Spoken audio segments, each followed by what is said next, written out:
मत्ती अध्याय 13।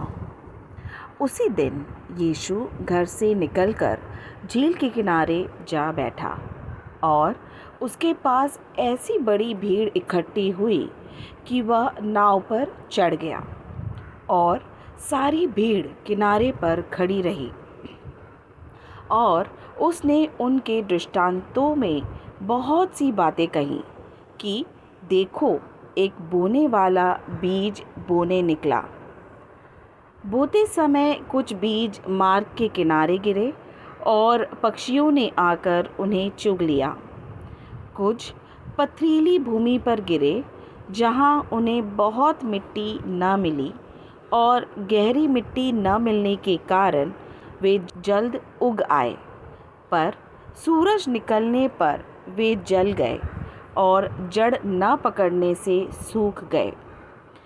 कुछ झाड़ियों में गिरे और झाड़ियों ने बढ़कर उन्हें दबा डाला, पर कुछ अच्छी भूमि पर गिरे और फल लाए, कोई 100 गुना, कोई 60 गुना, कोई 30 गुना। जिसके कान हो वह सुन ले। और चेलों ने पास आकर उससे कहा, तू उनसे दृष्टांतों में क्यों बातें करता है? उसने उत्तर दिया कि तुमको स्वर्ग के राज्य के भेदों की समझ दी गई है, पर उनको नहीं। क्योंकि जिसके पास है उसे दिया जाएगा और उसके पास बहुत हो जाएगा, पर जिसके पास कुछ नहीं है, उससे जो कुछ उसके पास है वह भी ले लिया जाएगा। मैं उनसे दृष्टांतों में इसलिए बातें करता हूँ कि वे देखते हुए नहीं देखते और सुनते हुए नहीं सुनते और नहीं समझते। और उनके विषय में यशायाह की यह भविष्यवाणी पूरी होती है कि तुम कानों से तो सुनोगे पर समझोगे नहीं, और आँखों से तो देखोगे पर तुम्हें न सूझेगा। क्योंकि इन लोगों का मन मोटा हो गया है और वे कानों से ऊंचा सुनते हैं, और उन्होंने अपनी आँखें मूंद ली हैं। कहीं ऐसा न हो कि वे आँखों से देखें और कानों से सुनें और मन से समझें और फिर जाएं और मैं उन्हें चंगा करूं।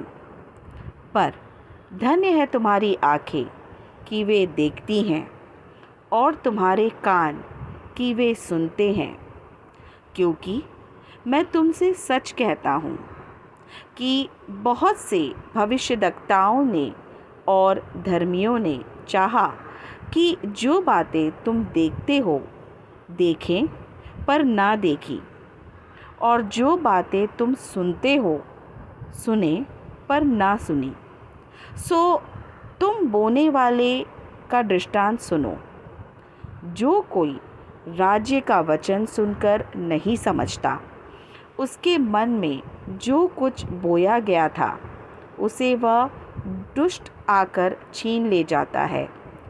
यह वही है जो मार्ग के किनारे बोया गया था, और जो पथरीली भूमि पर बोया गया यह वह है जो वचन सुनकर तुरंत आनंद के साथ मान लेता है, पर अपने में जड़ न रखने के कारण वह थोड़े ही दिन का है, और जब वचन के कारण क्लेश या उपद्रव होता है तो तुरंत ठोकर खाता है। जो झाड़ियों में बोया गया यह वह है जो वचन को सुनता है, पर इस संसार की चिंता और धन का धोखा वचन को दबाता है और वह फल नहीं लाता। जो अच्छी भूमि में बोया गया यह वह है जो वचन को सुनकर समझता है और फल लाता है, कोई 100 गुना, कोई 60 गुना, कोई 30 गुना। उसने उन्हें एक और दृष्टांत दिया कि स्वर्ग का राज्य उस मनुष्य के समान है जिसने अपने खेत में अच्छा बीज बोया। पर जब लोग सो रहे थे तो उसका बैरी आकर गेहूं के बीच जंगली बीज बोकर चला गया। जब अंकुर निकले और बालें लगी तो जंगली दाने भी दिखाई दिए। इस पर गृहस्थ के दासों ने आकर उससे कहा, हे स्वामी, क्या तूने अपने खेत में अच्छा बीज ना बोया था? और फिर जंगली दाने के पौधे उसमें कहाँ से आए? उसने उनसे कहा, यह किसी बैरी का काम है। दासों ने उससे कहा, क्या तेरी इच्छा है कि हम जाकर उनको बटोर लें? उसने कहा, ऐसा नहीं, ना हो कि जंगली दाने के पौधे बटोरते हुए उनके साथ गेहूं भी उखाड़ लो। कटनी तक दोनों को एक साथ बढ़ने दो और कटनी के समय मैं काटने वालों से कहूँगा, पहले जंगली दाने के पौधे बटोर कर जलाने के लिए उनके गट्ठे बांध लो और गेहूं को मेरे खत्ते में इकट्ठा करो। उसने उन्हें एक और दृष्टांत दिया कि स्वर्ग का राज्य राई के दाने के समान है, जिसे किसी मनुष्य ने लेकर अपने खेत में बो दिया। वह सब बीजों से छोटा तो है, पर जब बढ़ जाता है तब सब साग पात से बड़ा होता है और ऐसा पेड़ हो जाता है कि आकाश के पक्षी आकर उसकी डालियों पर बसेरा करते हैं। उसने एक और दृष्टांत उन्हें सुनाया कि स्वर्ग का राज्य खमीर के समान है, जिसको किसी स्त्री ने लेकर 3 पसेरी आटे में मिला दिया और होते होते वह सब खमीर हो गया। ये सब बातें यीशु ने दृष्टांतों में लोगों से कही और बिना दृष्टांत वह उनसे कुछ ना कहता था, कि जो वचन भविष्यद्वक्ता के द्वारा कहा गया था वह पूरा हो, कि मैं दृष्टांत कहने को अपना मुंह खोलूँगा। मैं उन बातों को जो जगत की उत्पत्ति से गुप्त रही है प्रकट करूँगा। तब वह भीड़ को छोड़कर घर में आया और उसके चेलों ने उसके पास आकर कहा, खेत के जंगली दाने का दृष्टांत हमें समझा दे। उसने उनको उत्तर दिया कि अच्छे बीज का बोने वाला मनुष्य का पुत्र है।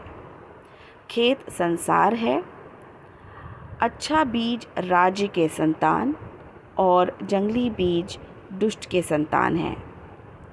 जिस बैरी ने उनको बोया वह शैतान है। कटनी जगत का अंत है और काटने वाले स्वर्गदूत हैं। सो जैसे जंगली दाने बटोरे जाते और जलाए जाते हैं, वैसा ही जगत के अंत में होगा। मनुष्य का पुत्र अपने स्वर्गदूतों को भेजेगा और वे उसके राज्य में से सब ठोकर के कारणों को और कुकर्म करने वालों को इकट्ठा करेंगे और उन्हें आग के कुंड में डालेंगे। वहाँ रोना और दाँत पीसना होगा। उस समय धर्मी अपने पिता के राज्य में सूर्य की नाई चमकेंगे। जिसके कान हो वह सुन ले। स्वर्ग का राज्य खेत में छिपे हुए धन के समान है, जिसे किसी मनुष्य ने पाकर छिपा दिया और मारे आनंद के जाकर और अपना सब कुछ बेचकर उस खेत को मोल दिया। फिर स्वर्ग का राज्य एक व्यापारी के समान है, जो अच्छे मोतियों की खोज में था। जब उसे एक बहुमूल्य मोती मिला तो उसने जाकर अपना सब कुछ बेच डाला और उसे मोल ले लिया। फिर स्वर्ग का राज्य उस बड़े जाल के समान है, जो समुद्र में डाला गया और हर प्रकार की मछलियों को समेट लाया। और जब भर गया तो उसको किनारे पर खींच लाए। और बैठकर अच्छी अच्छी तो बर्तनों में इकट्ठा किया और निकम्मी निकम्मी फेंक दी। जगत के अंत में ऐसा ही होगा। स्वर्गदूत आकर दुष्टों को धर्मियों से अलग करेंगे और उन्हें आग के कुंड में डालेंगे। वहाँ रोना और दाँत पीसना होगा। क्या तुमने ये सब बातें समझी? उन्होंने उससे कहा। हाँ, उसने उनसे कहा।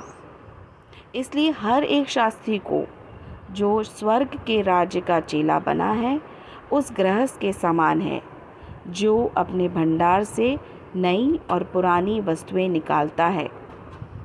जब यीशु ने ये सब दृष्टांत कह चुका तो वहाँ से चला गया और अपने देश में आकर उनकी सभा में उन्हें ऐसा उपदेश देने लगा कि वे चकित होकर कहने लगे कि इसको यह ज्ञान और सामर्थ्य के काम कहाँ से मिले? क्या ये बड़ाई का बेटा नहीं? और क्या इसकी माता का नाम मरियम और इसके भाइयों का नाम याकूब और यूसुफ और शमौन और यहूदा नहीं? और क्या इसकी सब बहनें हमारे बीच में नहीं रहती? फिर इसको यह सब कहाँ से मिला? सो उन्होंने उसके कारण ठोकर खाई। पर यीशु ने उनसे कहा, भविष्यद्वक्ता अपने देश और अपने घर को छोड़ और कहीं निरादर नहीं होता। और उसने वहाँ उनके अविश्वास के कारण बहुत सामर्थ्य के काम नहीं किए।